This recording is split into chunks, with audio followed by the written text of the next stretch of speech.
Hello बच्चों, let us read this question. A particle of charge plus q is placed at one corner of a Gaussian cube. What multiple of q upon epsilon 0 gives the flux through? A. The first part of the question, each cube face forming that corner. And second part of the question B, each of the other cube faces. तो यहाँ जो की concept है जिसे हम इस question को solve करने में यूज करेंगे वह है गॉसेस थ्योरम।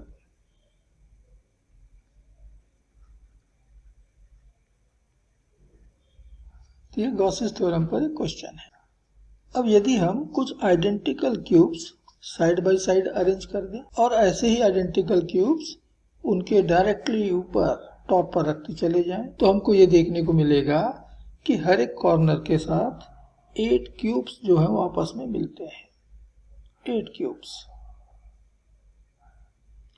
और इसलिए यदि कॉर्नर पर कोई चार्ज रखा हो, उसी कॉर्नर पर कोई चार्ज रखा हो, पॉइंट चार्ज, तो वहां से जितने भी फील्ड लाइंस एमिट होंगे हर एक क्यूब को जो उस कॉर्नर से जाकर के मिल रहे हैं 1/8 पार्ट मिलेगा, अर्थात q बाई 8 एप्सिलॉन 0 हर एक क्यूब के हिस्से में आएगा। तो जब भी कोई चार्ज किसी क्यूब के कॉर्नर पे रखा हो, एक कॉर्नर पे रखा हो, तो क्यूब से जाने वाले इलेक्ट्रिक फील्ड लाइंस जो होते हैं वह होते हैं q by 8 epsilon 0। So if we place identical cubes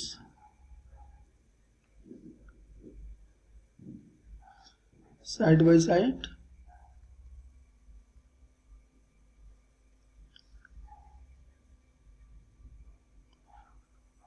and directly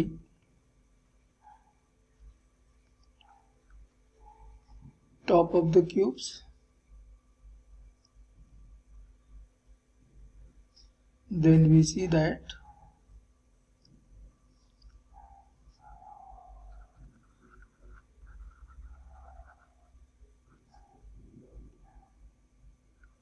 eight cubes meet at each corner.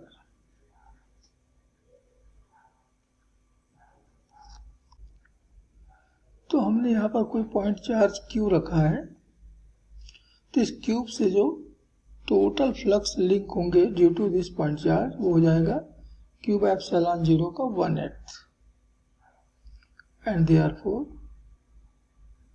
electric field lines through each cube is equal to 1/8 times of the total field line, that is q by epsilon 0. So it is q upon 8 epsilon 0. अब हम question के first part में आते हैं, ए में।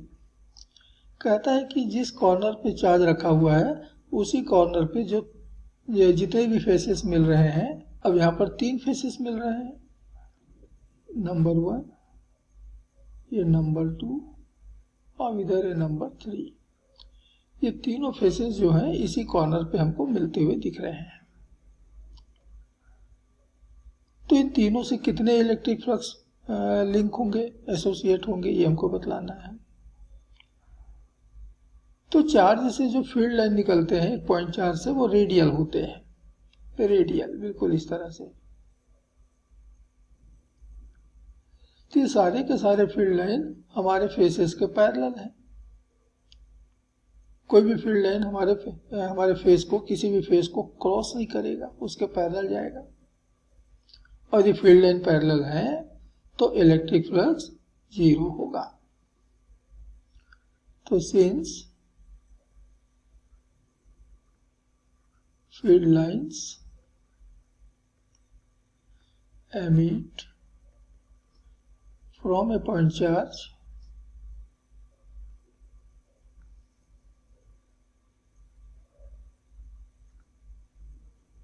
are radial. Therefore, the field lines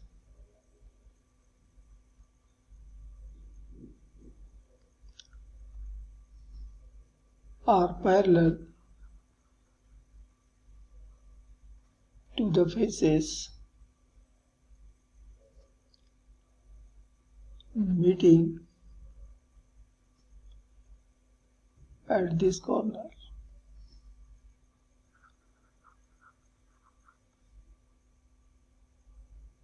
And therefore,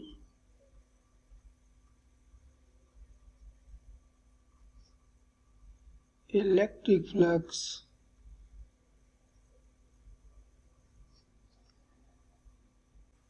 linked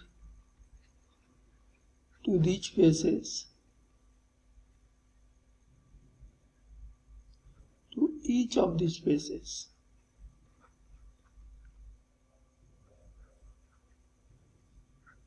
is equal to 0. तो इस question के फर्स्ट पार्ट का आंसर है 0. अब हम सेकंड पार्ट पे आते हैं. बाकी के जो 3 और फेसेस बच गए हैं उनसे भी हमको निकालना है कि कितने फ्लक्स लिंक होंगे. तो अभी हमने इन फेसेस के बारे में बात की जो किसी कॉर्नर पे जाके मिलते हैं. ये 3 फेसेस जो हैं इस कॉर्नर पे आके मिल रहे हैं, एक उधर पीछे है. अब बच गया बाकी की 3. ये नंबर 4, ये नीचे नंबर 5 और बिल्कुल सबसे फ्रंट में हमारी तरफ जो कि इस साइड के ऊपर में इस साइड के ऊपर में खड़ा हुआ है ये वाला फेस, ये नंबर 6. ये 3 फेसेस जो हैं हमारे इस कॉर्नर से जहां पर कि चार्ज क्यू रखा हुआ है बिल्कुल एक जैसे पोजीशन पे है, एक जैसे डिस्टेंस पे है. तो तीनों से जो होगा इक्वल फ्लक्स निकलेंगे. तो अभी टोटल फ्लक्स तो Q/8 एप्सिलॉन 0 हमारे इस क्यूब के साथ में लिंक था, उसमें से 1/3 1/3 1/3 इन तीनों को मिलेगा, अर्थात Q/24 epsilon 0. So since the other 3 phases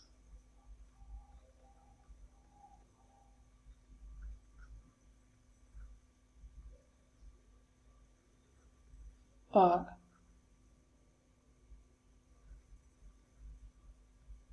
at identical position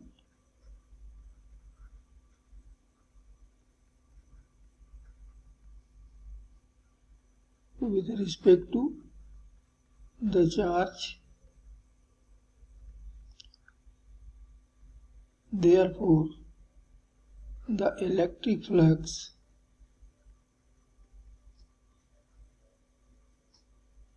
through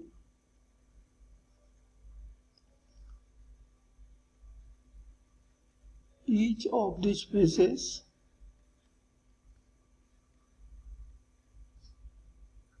is equal to 1/3 of total flux, जो कि यहाँ पर Q/8 एप्सिलॉन 0 है. So it is Q/24 epsilon 0 and therefore multiple of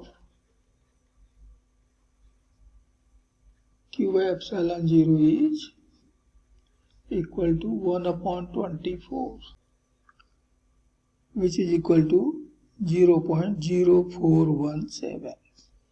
इतना मल्टीपल Q/epsilon 0 का बाकी के 3 फेसेस में से हर एक के साथ में लिंक होगा. And this is answer of this question. और पार्ट ए का आंसर ये हो गया 0.